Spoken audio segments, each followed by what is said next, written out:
Okay, good evening, everyone. So, I'll just begin with the slideshow.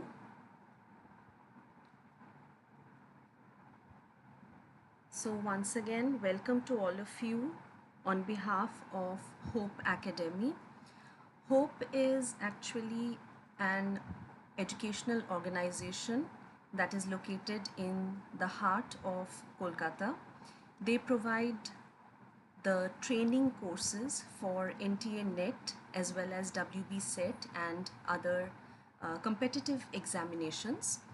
So, in today's lecture series, which is one of the first of the series which is going to be live sessions on different subjects for the upcoming NET exam as well as the WB SET exam.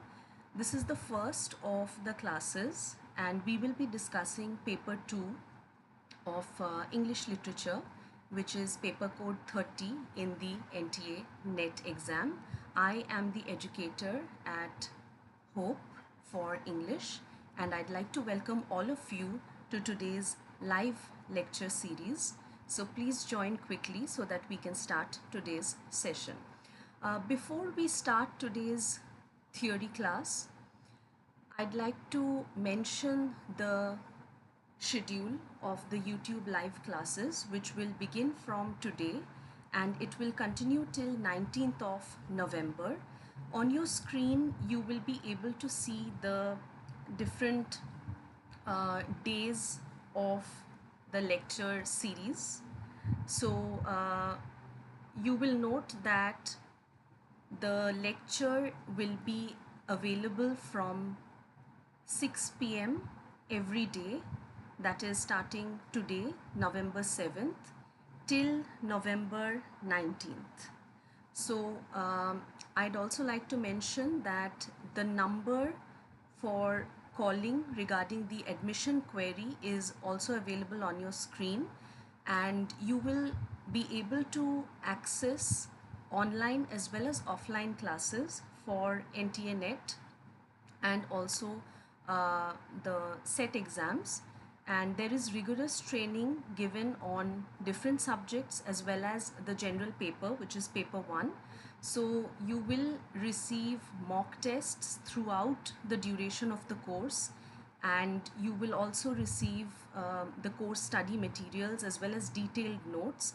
So for any further queries, you can get in touch with the admission section. The number is given on your screen, or you can reach them out at the offline campus, which is available in Bhavani Datta Lane, which is College Street.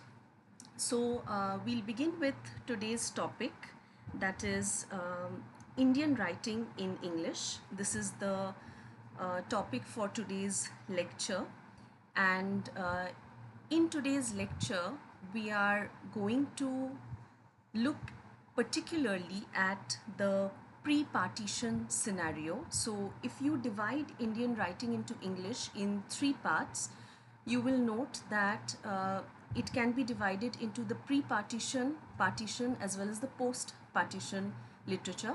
So in general, we will be looking at the overview of Indian writing in English, and over the course of the next few minutes, we will also go through the specifications of the pre-partition scenario and pre-partition literature in English. So the question that arises first is, what is Indian writing in English? What do we understand by Indian writing in English?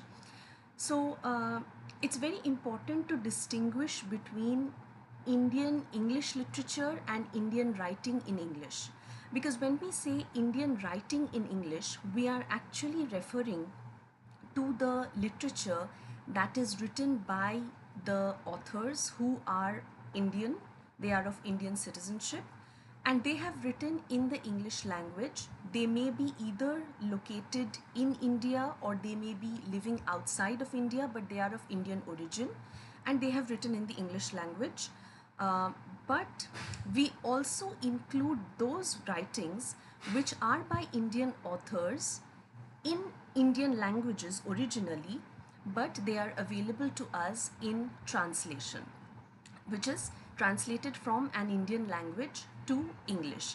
So it's very important to understand that when we are talking about Indian writing in English, we are actually referring to the whole body of literature which is written originally in English by Indian authors, or it is written in any other Indian language but it is available in translation in English. So there are a variety of genres in this particular field of study. You have novels, poetry, short stories, prose, poetry, drama, essentially broad genres, and then within them you have the other subgenres also. So it is definitely a distinctive literary tradition, and it began during the colonial period, obviously because the English language came to India in the colonial period, and uh, it continued to flourish throughout the uh, throughout the rest of the colonial era and post-colonial time as well. Okay, can you all see the slide now? Because I'm playing the slide.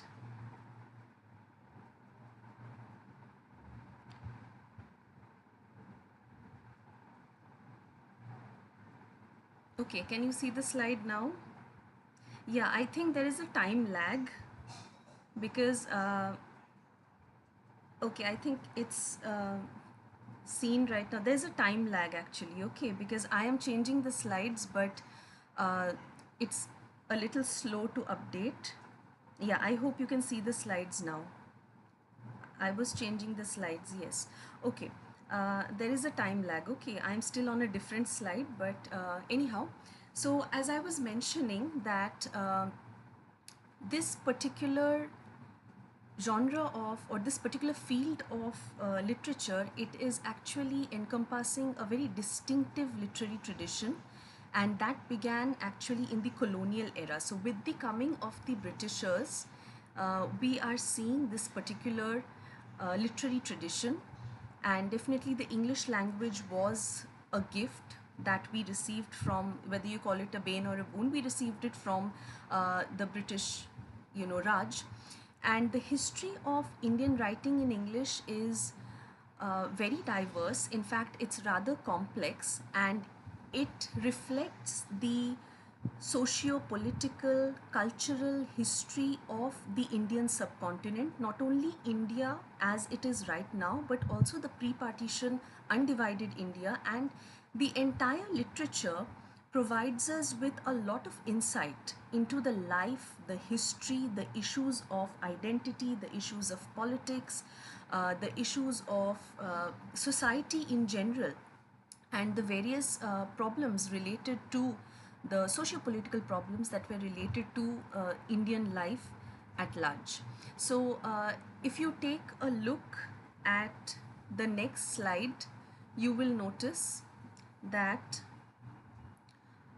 there is a whole collection of different books. I have taken the cover pages of these different books, and this will give you an idea of what Indian writing in English actually looks like, because you are seeing not only the literature which is of the recent times. You can see, say for example, Bhisham Sahani, or you're seeing Salman Rushdie, which also again is a very contemporary sort of writing. But in general, if you see the picture on the right hand side, you will notice that the works by Premchand or the works by other writers, they are inclusive of literature which is available to us in regional languages of India. So not necessarily in English, but a lot of these works are today, they have been translated and are being translated into English. Also, if you notice the picture of the Phantom, then that is a very popular graphic novel. So again, the genres and also the writing styles as well, they are very varied, they are diverse. So you're going to have novels, you have poetry, you have plays, but at the same time there are graphic novels also which are very specific to the Indian subcontinent.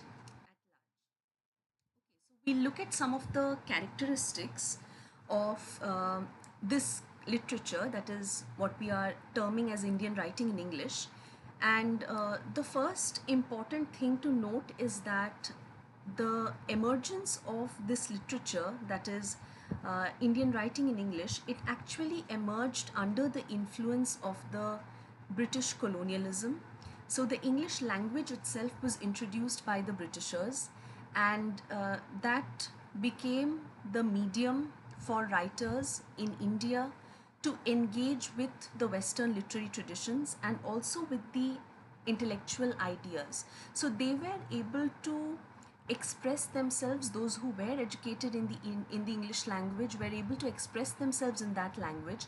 And the colonial influence, particularly the influence of the English language, was such that these writers started to engage with the themes of oppression, the themes of colonialism, the struggles, the freedom movement, as well as the intersectional struggles within the Indian society. All of those could be represented, and the benefit of writing in English it could be made available to a larger audience, an international audience.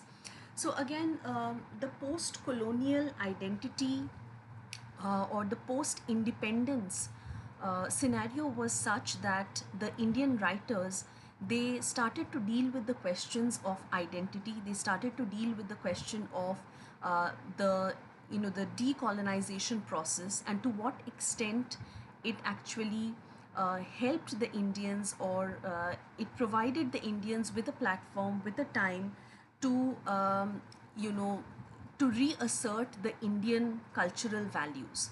So again, there are themes such as those of Indian nationalism. There are themes like the quest for identity, the tradition as well as the modern, and the complexity of the post-independence India. All of these are commonly noted during this particular time. All right. So, certain other features that we notice of uh, the Indian writing in English in general, one thing we can say is there is a sense of bilingualism, because when we note the narrative style of a lot of authors, then we do notice that there are many terms, sometimes Indian colloquial terms or idioms and phrases which are very locally used, and also cultural references that are unique to the Indian society, and they are distinctly Indian. Those are specifically being used in the English literature of this particular time. So, in general, we see that there are incredibly diverse themes. There is a multiplicity of representation in terms of the culture, in terms of the religion, in terms of the region. So, regional influences, religious influences, language and cultural influences, all of these are presented, and they are portrayed in the literature in general, whether we talk about pre-partition or post-partition. But the usual themes that we notice in the literature of this time, they include social justice, the issue of poverty, the caste system and the problems that arise due to the caste system, the politics, religious politics, identity politics, caste politics, the family dynamics, and also the dichotomy between the rural and the urban life.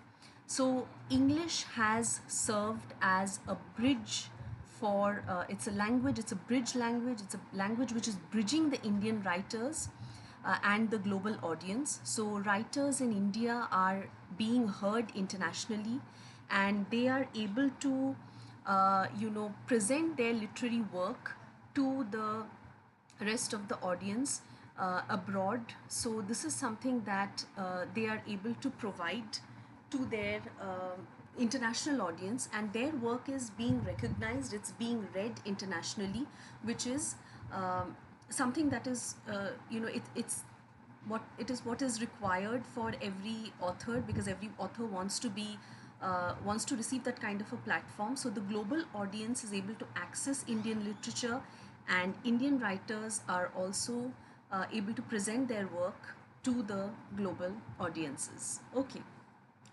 If we talk about the reading list, for this particular literature, if I have to give you a list of books that you are supposed to or you should follow, then in that case you can go for two books which are quintessential textbooks almost for studying Indian literature in English. They will provide you an overview as well as some of the main points and main features. One is Arvind K. Mehrotra's The Penguin History of Indian Literature in English, and the other is Indian Literature in English by M.K. Nayak. These are easily accessible, easily available, and these two books will be uh, they are present in every other bookstore. Locally it will be available also on e-commerce websites. So these are two quintessential books that you can follow. There is the Arvind K. Mehrotra has two volumes. I think two editions are there. So you can go for the detailed edition, which will be more useful than the shorter abridged version. Other than this, there are other books which I have mentioned. Norton Anthology of Indian Literature again is quite a standard book. A History of Indian English Literature by R. Parthasarthi is also good enough. There will be ample books that are available, but two of the books which I personally recommend are Arvind K. Mehrotra and M.K. Nayak. These are two books which are they are quintessential textbooks almost. So how do we study Indian writing in English is the main question.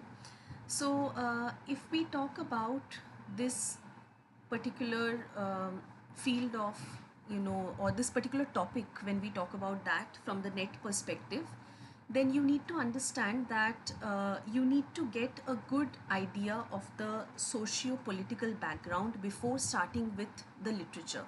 Now this is the case with any topic that you are studying within English literature. You need to have a good background of the age, the social and the political times in which that particular literature or that particular book or that particular author was writing.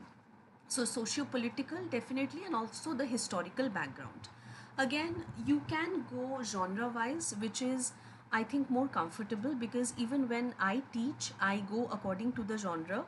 So it is definitely more comfortable, it's easier if you study genre wise, but at the same time, if you want, you can always go chronologically, that is author wise or poet wise, or according to the dramatist or according to the chronology, who came before and then who came after him. So you can go according to that, but that totally depends upon you. Poetry section. So this is how, if you go genre wise, it will be more convenient also, and you will not miss out on anything.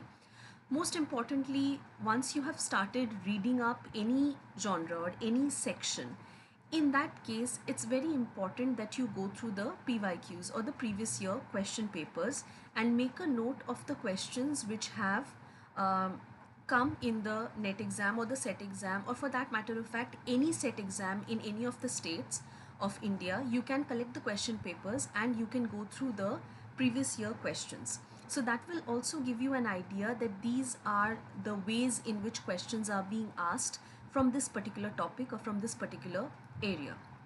Again, as I mentioned, you can go writer wise also. You can study the major writers first and then the minor writers.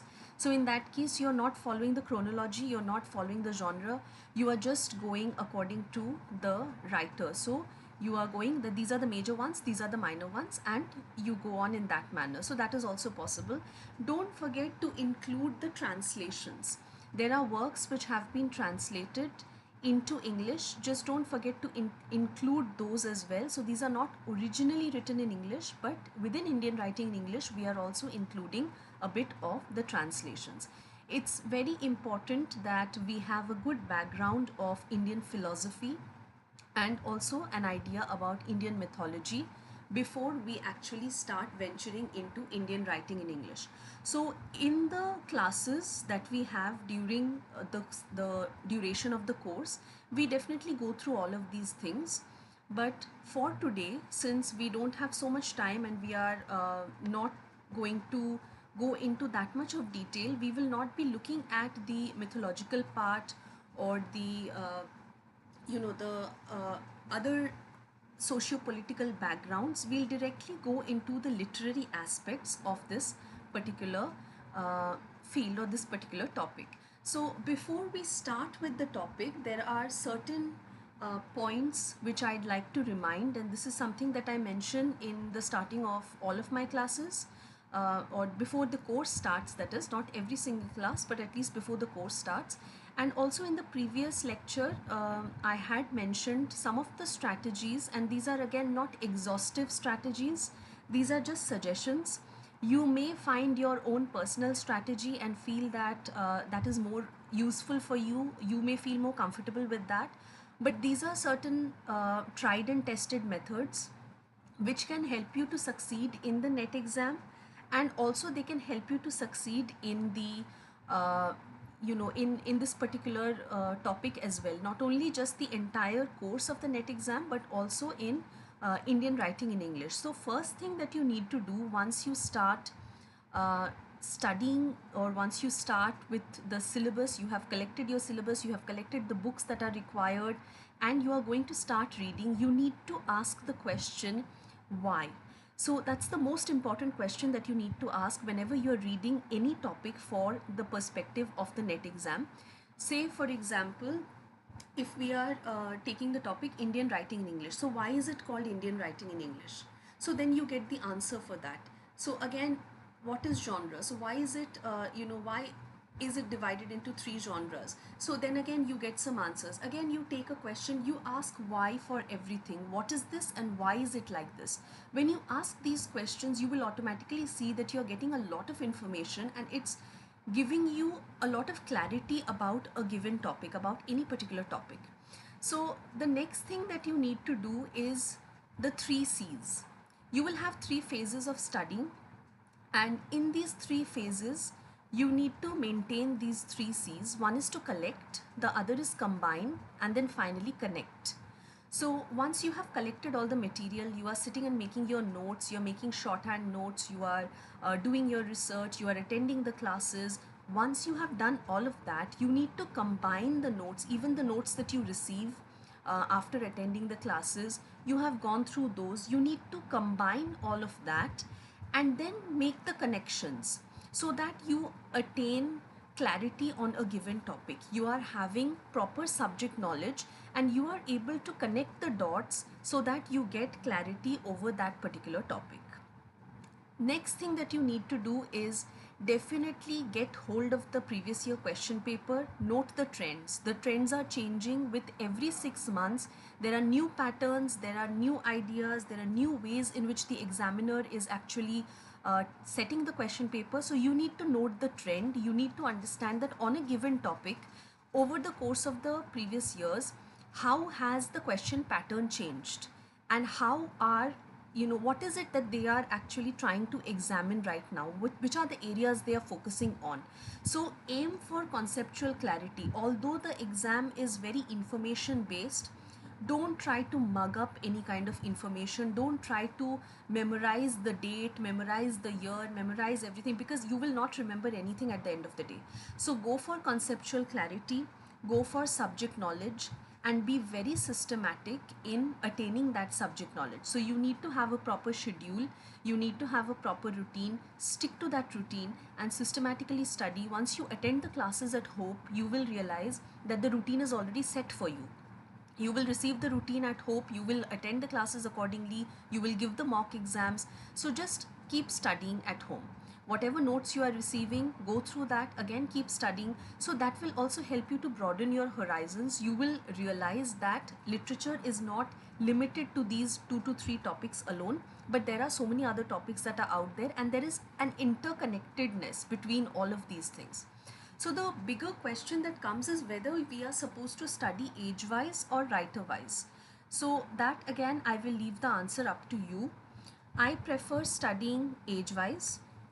I also teach age-wise, because when you study writer-wise, there is a tendency that we forget the socio-political and historical background of that particular age.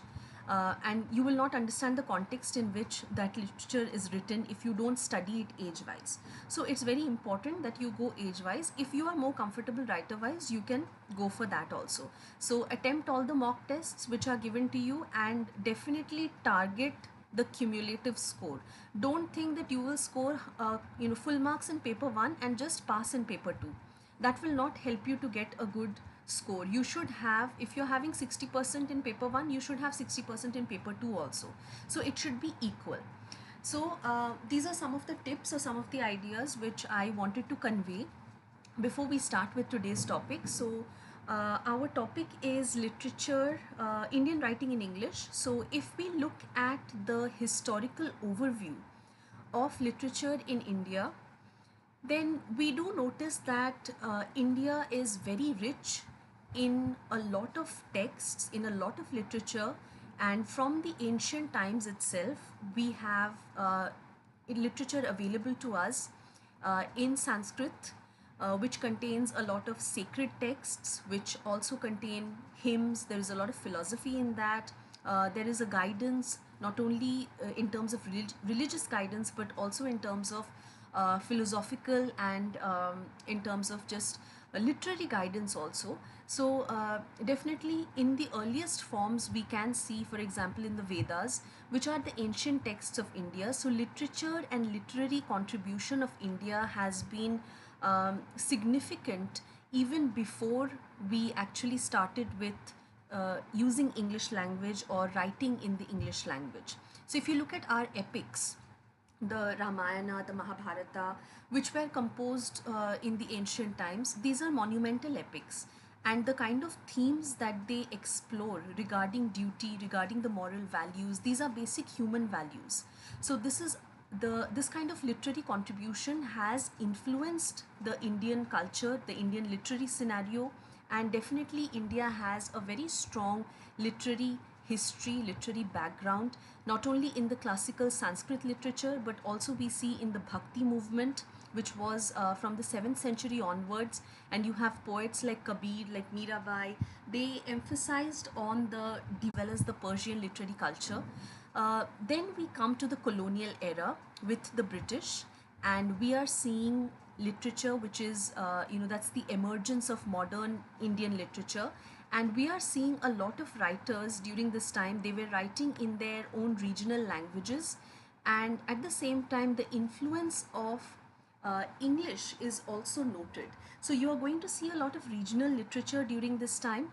Hindi, Bengali, Tamil literature, various other dialects, local cultures, local histories, all of these are reflected. At the same time, the influence of English is also noted in this particular time. So you will note that during the colonial era, we are seeing regional languages, and then there is a clash also because English is becoming more and more popular with the colonial, dominance. Then after the independence, we see new voices. Most of them, a lot of them, in fact, writing in the English language, and the kind of output that is available to us in literature in the English language increases. Uh, Further, in recent times, if we talk about our diasporic writers, the Indian diasporic writers writing in English, they are of Indian origin and they are settled in different parts of the world. And they are writing such as Arundhati Roy, such as we say Salman Rushdie. These are some of the diasporic writers, particularly Rushdie, who are of international acclaim. And they are exploring the different themes, the different issues, which are the issues of the Indian diaspora, the people of Indian origin living in different parts of the world. So in the digital age today, we see not only literature in terms of the printed books, but also we note a lot of online literature that is available to us. Novellas, we are seeing a lot of publishing which is happening in terms of e-books. And definitely translation is a new field which is it is rising.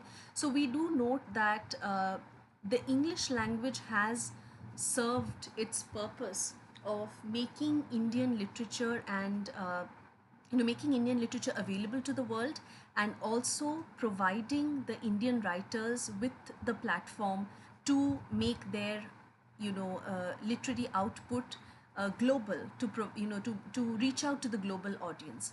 So the historical overview of Indian writing in English is particularly important. We did take a look at the entire history of literature in India in general.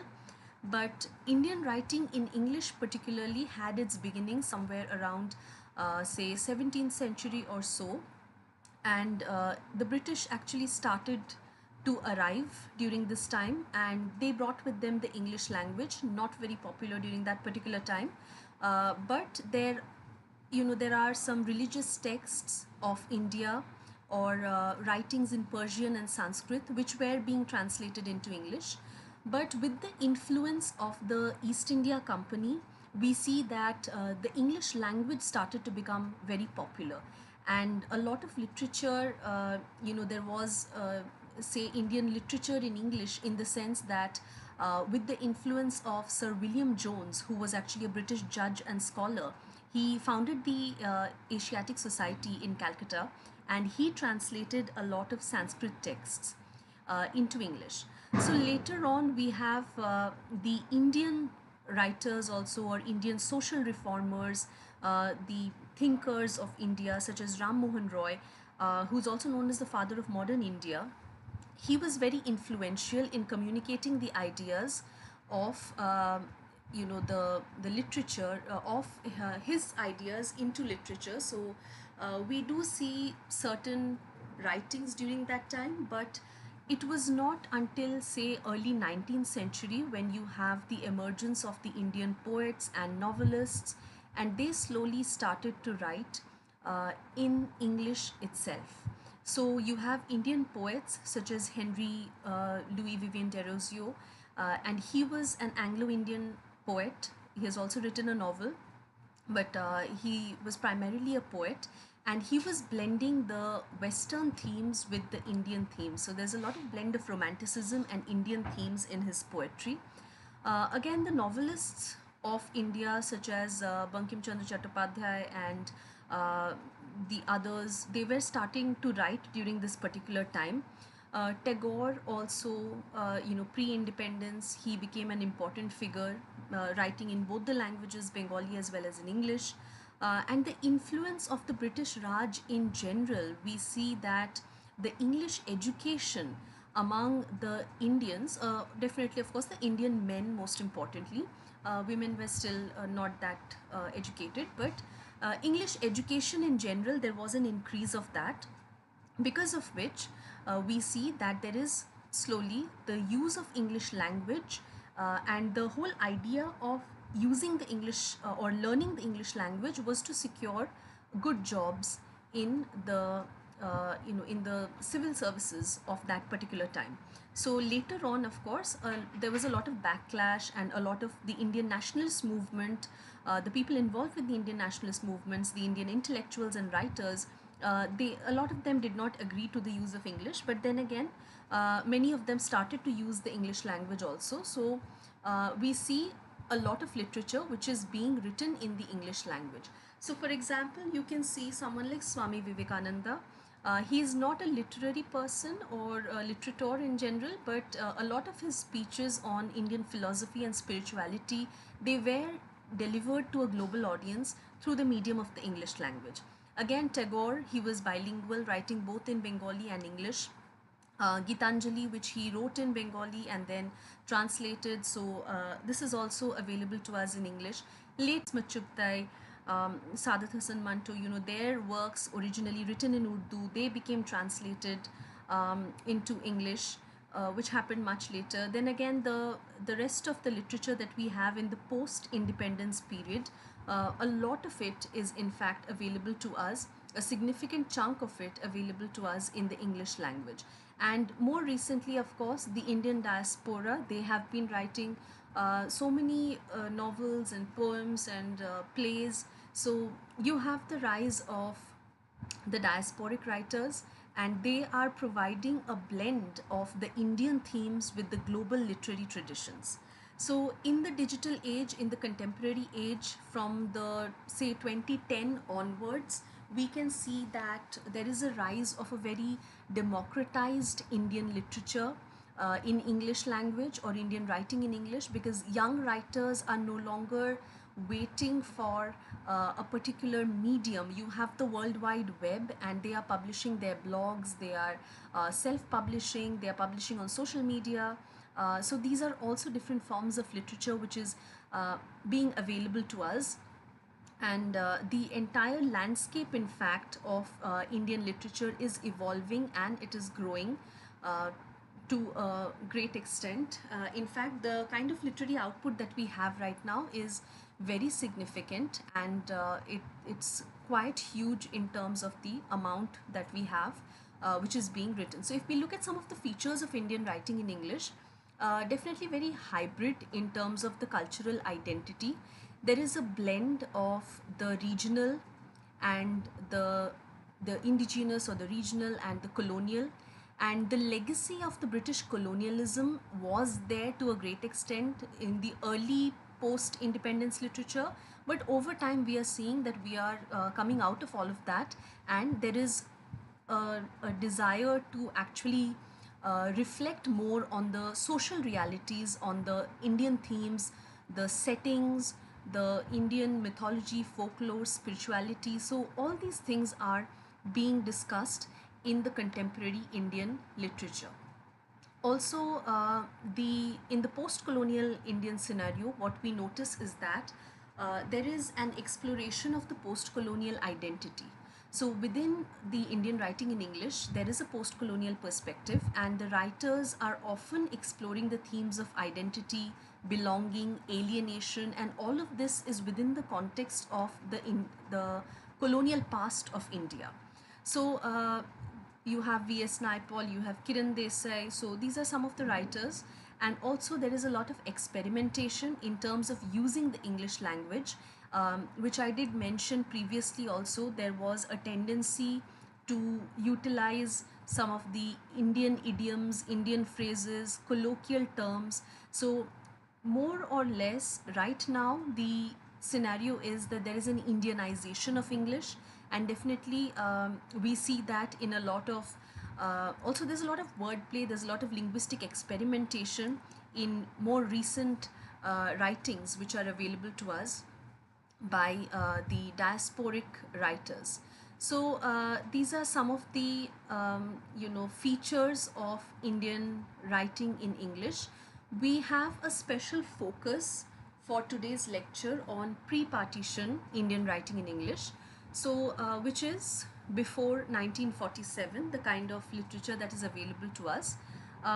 Again, in and around 1947, there were a lot of texts which were being written. We will not look at that so much. We will actually look at some of the selected writers, poets, who were the key figures of pre-partition Indian writing in English. So if we see the beginnings of this literature, it actually began with the arrival of the English language in India with the British colonial rule, of course.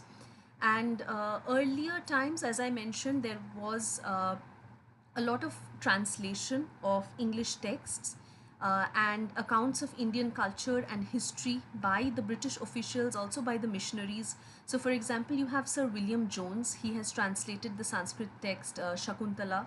So, this kind of writing was there in the earlier times, in the earlier phases of Indian writing in English. Later, we have some of the key figures or key thinkers and social reformers. They were also using the English language as a tool for social reform, and their ideas, such as that of Ram Mohan Roy, who is also known as the father of modern India, and he has written a lot of works like A Defense of Hindu Theism, The Precepts of Jesus, etc.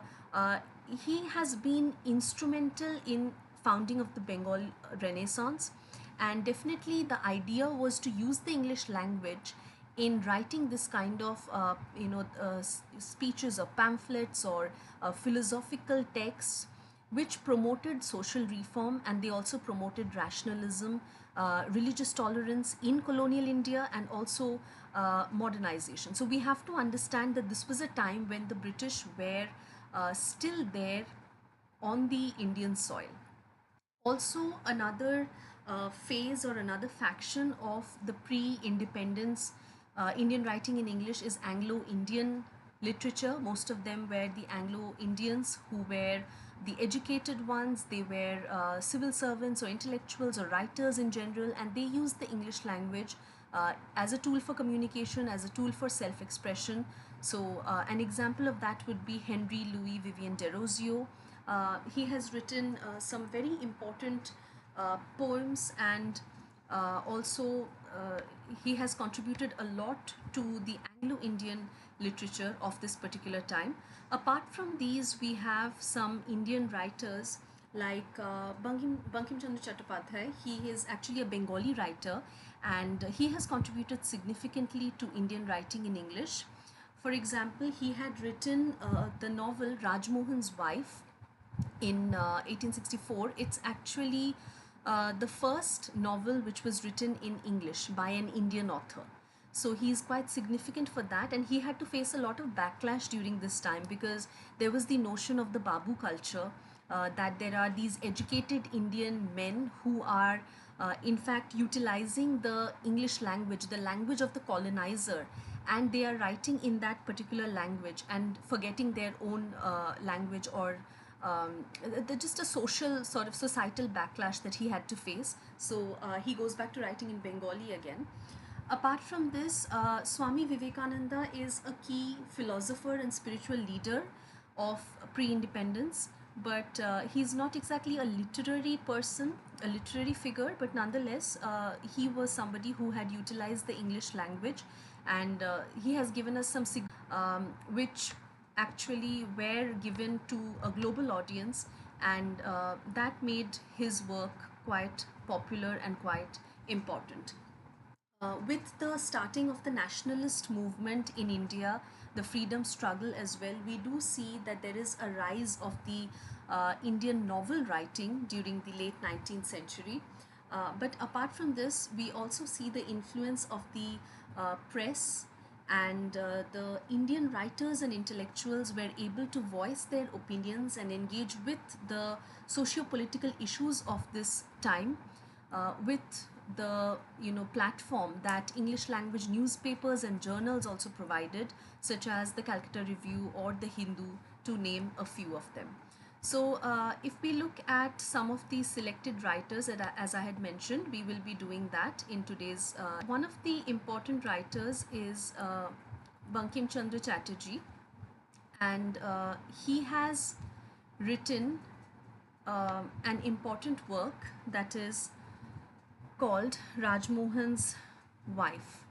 So, so far, what we understand with the literature of this particular time is that a lot of the socio-political themes were reflected in the literature of this particular time, especially the complexities of the Indian society, where on one side you see a lot of the social expectations from the Indian people, and then you also have the other side, which is the British Raj and the colonial rule that is still ongoing. So, this particular work is actually a very it's a domestic kind of text in which the character of Rajmohan's wife and the conflict between duty and desire, also the role of women in the society, all these things are the key themes of this particular text, all of which are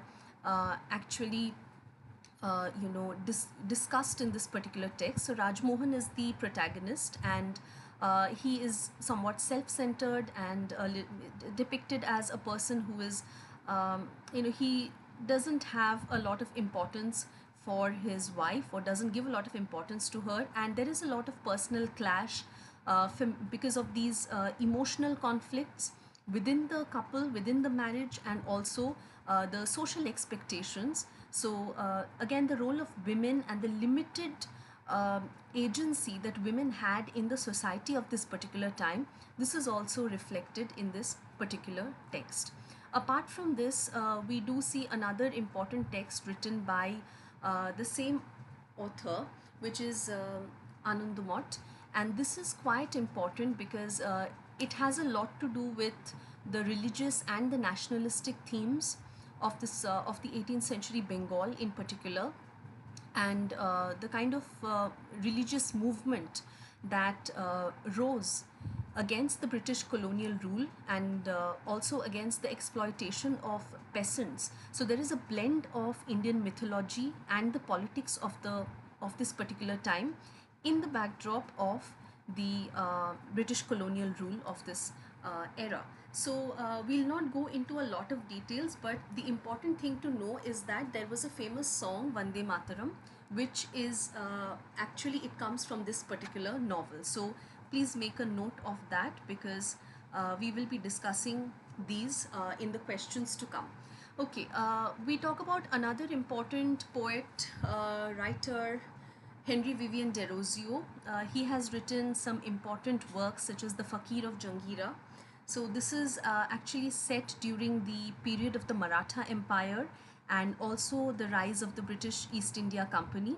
And this is the kind of political upheaval, the decline of the Mughal power, and also the struggle between the local people and the colonizers. So you have a fakir who is basically this mysterious sort of a person, religious leader to some extent, but also he is a bit of a political figure. So his name is Mirza Khalil, and he is, a very enigmatic sort of a person. So he has the ability through his spiritual ideas, through his spiritual authority, and his idea about the politics of the time, he is actually able to influence the local people, influence, and he becomes very deeply involved in the politics of this particular time. So his mission is, not only to bring religious change, but also to bring about political change. So again, this is his personal vision for India, and the struggle for identity, the personal struggle for his identity and autonomy, it somewhere becomes clubbed together with the idea of the creation of a new India. Again, in the rest of Derozio's poetry, if you notice, he has written some of the most, we can say, revolutionary poems. Also, they represent the Indian culture, the Indian heritage. Some of the poems, in fact, are all about the advancement of society. So, he has captured, in fact, the national pride that people had in India, and in the idea of India and what India is going to become after the British leave. So this kind of poetry is also being written by Henry Derozio. Swami Vivekananda is an important figure in pre-independent India, but not exactly a literary figure, but definitely, as I mentioned previously, the kind of speeches that he has given in the English language, especially at the Parliament of the World Religions in Chicago, 1893. It's in fact one of the most famous speeches in the history of, contemporary history of India, in the history of the world also. So he becomes again an important figure, an important sort of contributor to the religious output.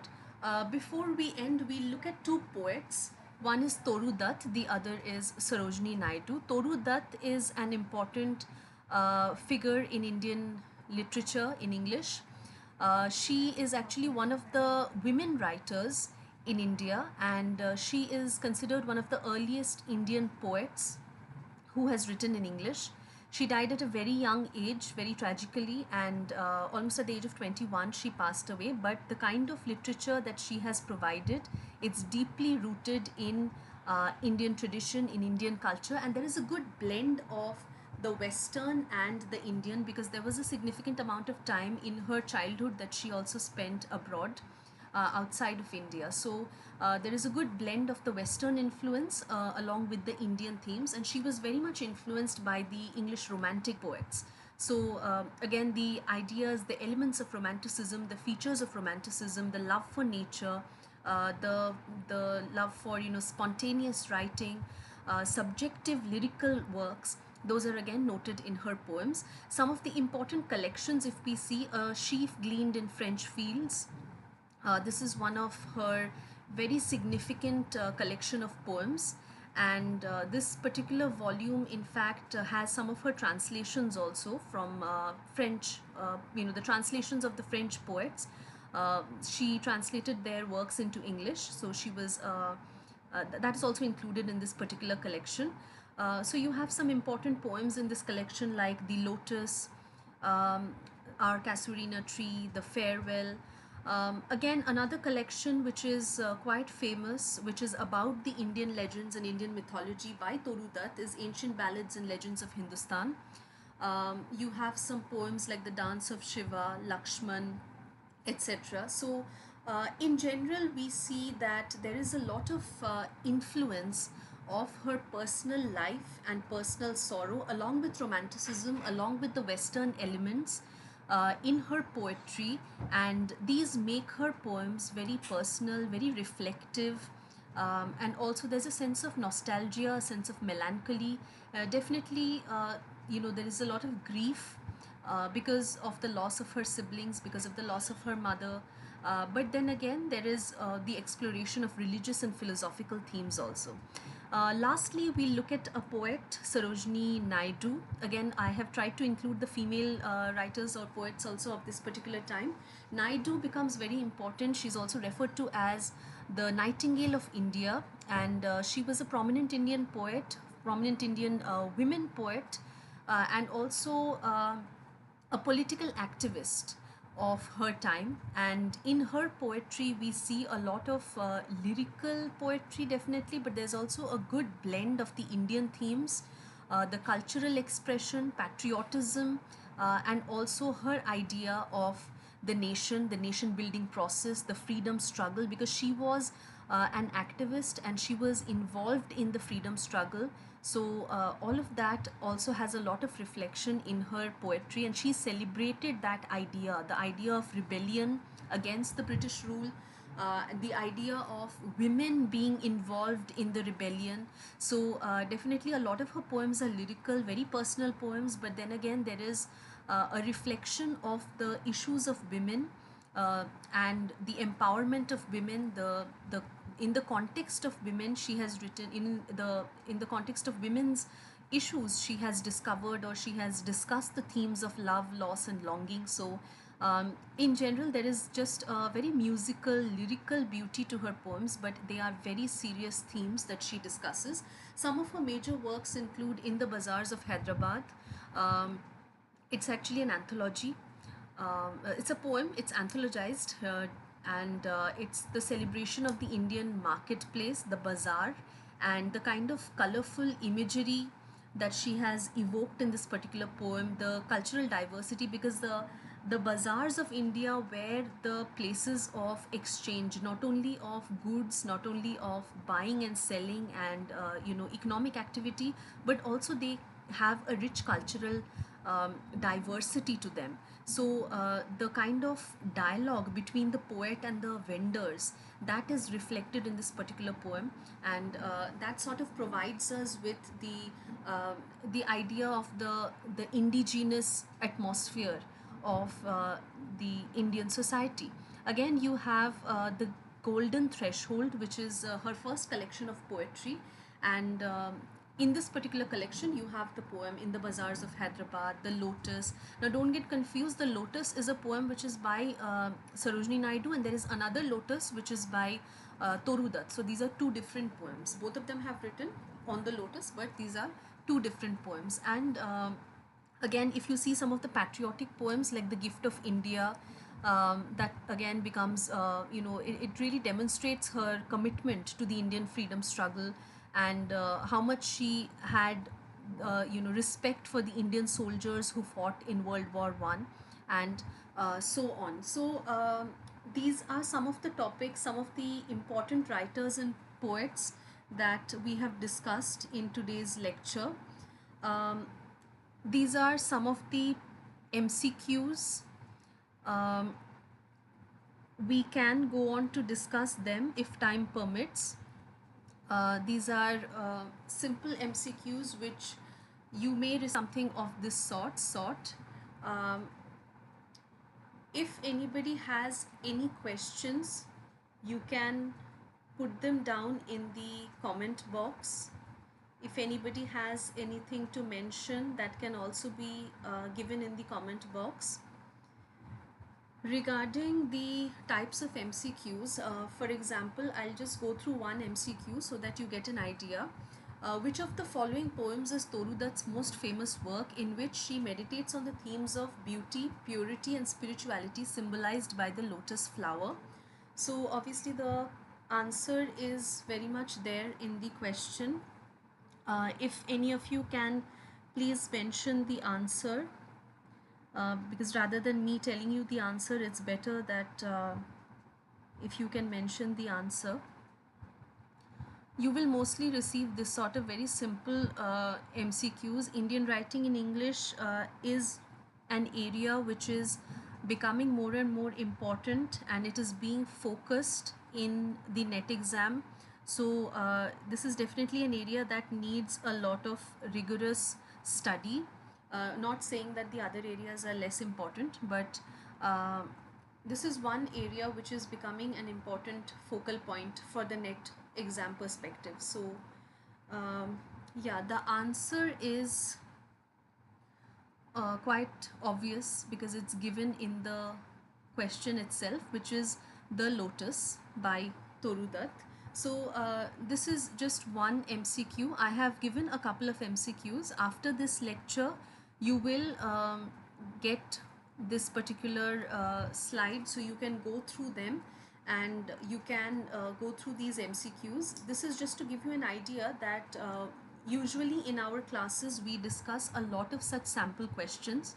We have rapid fire sessions and rigorous discussion of possible questions and also sample questions, not only previous years but also we try to bring new questions as much as possible. So you will get a lot of such questions available to you during the classes.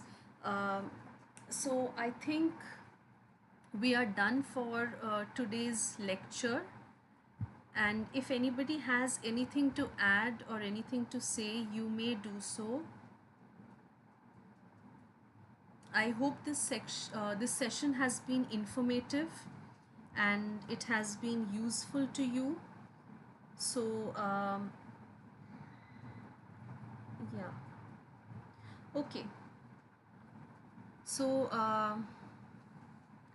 yeah, and all the very best for your preparations for the upcoming exams. And if you have any queries regarding admission process or regarding getting in touch with the course duration, course schedule, anything about the course, you can always contact the given number on your screen.